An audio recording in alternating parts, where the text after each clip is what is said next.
ஒரு ஊர்ல ராமு சோமுன்னு 2 மரம் வெட்டுபவர்கள் இருந்தாங்க. ராமுவோட அப்பா அம்மா கொஞ்ச நாளைக்கு முன்னாடி தான் ஒரு விபத்துல இறந்து போயிட்டாங்க. அதனால தன் அப்பாவுடைய வேலையா ராமு செய்ய ஆரம்பிச்சான். அதுல ராமு ரொம்ப சுறுசுறுப்பானவன். காலையிலேயே எழுந்து மரங்களை வெட்ட கிளம்பிடுவான். ஆனா சோமு ரொம்ப சோம்பேறியானவன். தினமும் தூங்கி எழுந்துதான் தான் வேலைக்கே போவான். அப்பாடா, பொழுது விடிஞ்சிருச்சா? நல்ல தூக்கம்.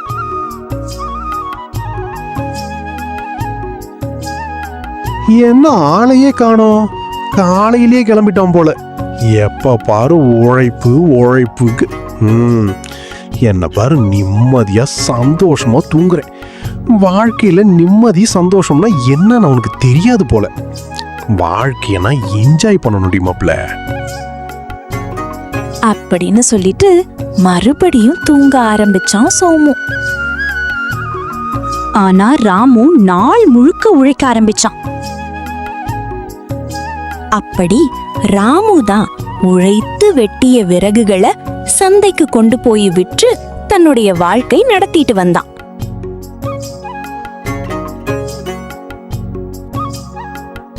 இப்படியே வருஷங்கள் ஓடிக்கிட்டு இருந்துச்சு.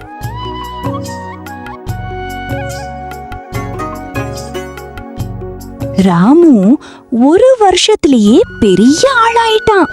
சீக்கிரமே ஒரு நல்ல வீடு கட்டிட்டான். ராமுக்கு திருமணமும் ஆச்சு. அவனுக்கு நல்ல அன்பான மனைவியும் அமைச்சிடுச்சு. ராமுக்கு வாழ்க்கை ரொம்ப சந்தோஷமா போயிட்டு இருந்துச்சு.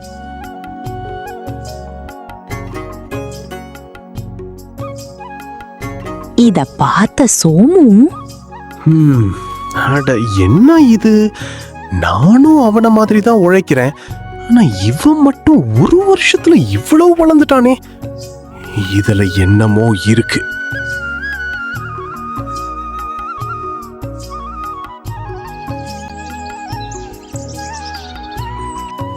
ஏங்க எழுந்திரிங்க, பொழுது விடிஞ்சிடுச்சு.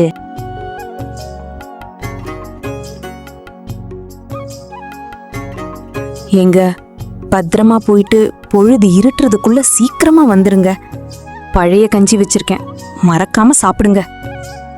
சரிம்மா, நீயும் பத்திரமா இரு அப்படின்னு சொல்லிட்டு தன் மனைவி கொடுத்த பழைய கஞ்சியை எடுத்துக்கிட்டு காட்டுக்கு விறகு வெட்ட புறப்பட்டான் ராமு.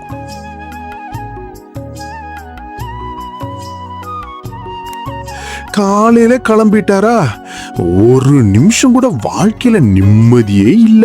நிம்மதி இல்லாத மனுஷன் எப்ப பாரு மிஷன் மாதிரி வேலை செஞ்சுக்கிட்டே இருக்கிறது. என்ன பாரு, நிம்மதியா தூங்குறேன். ராமு காட்டுக்குள்ள ரொம்ப தூரம் நடந்து ஒரு நதிக்கரைய வந்து சேர்ந்தான். இதுதான் சரியான மரம். கிளைகளும் ரொம்ப பெருசா இருக்கு. இத வெட்டுனா இன்னைக்கு நல்ல வியாபாரம் ஆகும் அப்படின்னு சொல்லிட்டு மரத்தை வெட்ட ஆரம்பிச்சான் ராமு. அப்படி மரத்தை வெட்டும்போது ராமுவோட கோடாரி கை தவறி நதிக்குள்ள விழுந்துடுச்சு.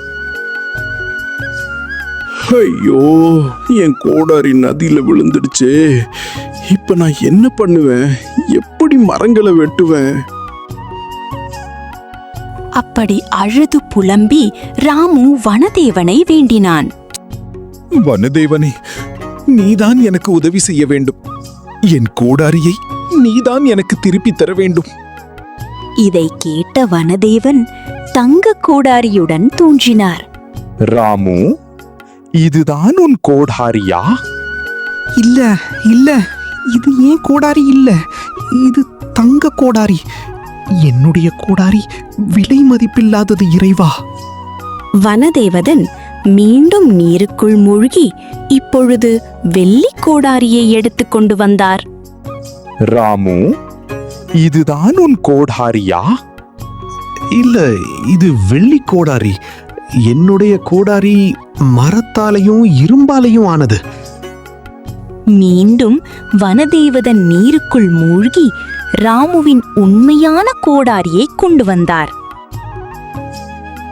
ஆமாம், இதுதான் இதுதான் என் உண்மையான கோடாரி, விலை மதிப்பில்லாதது.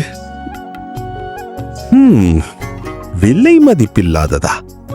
தங்க கோடாரியும் வெள்ளி கோடாரியும் இருக்கையில் மரத்தாலையும் இரும்பாலையுமான கோடாரியை விலை மதிப்பில்லாதது என்று சொல்கிறாய். எனக்கு சொல்றாமோ.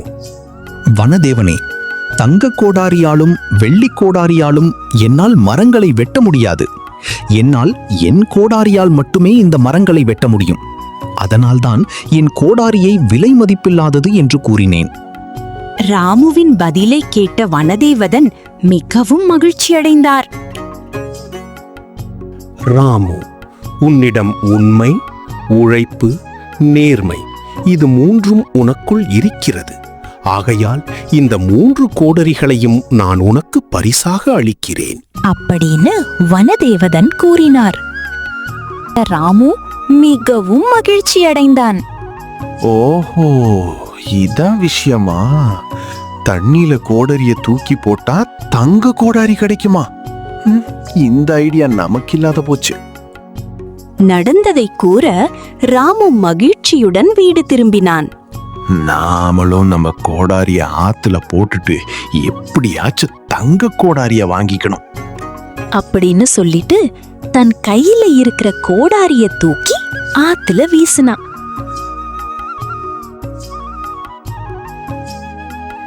உடனே உட்கார்ந்து அழுது நடிக்க ஆரம்பிச்சான்.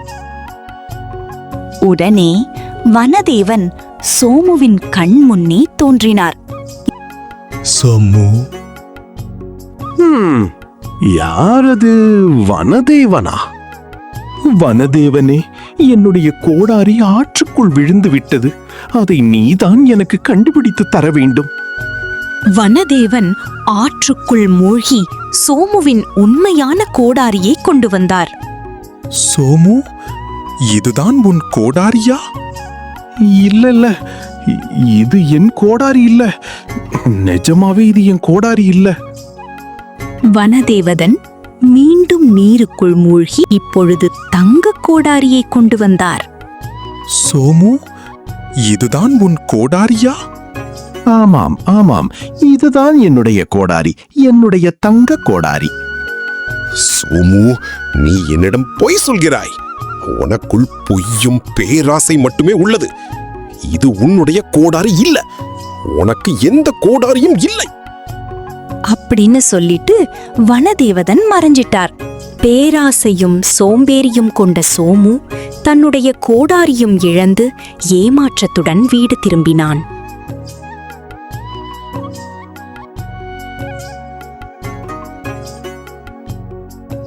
ஆனால் ராமு நடந்த உண்மையை தன் மனைவியிடம் சொல்லி மிகவும் மகிழ்ச்சி அடைந்தான். மீண்டும் தன்னுடைய நேர்மையான வாழ்க்கையை தொடங்கினான்.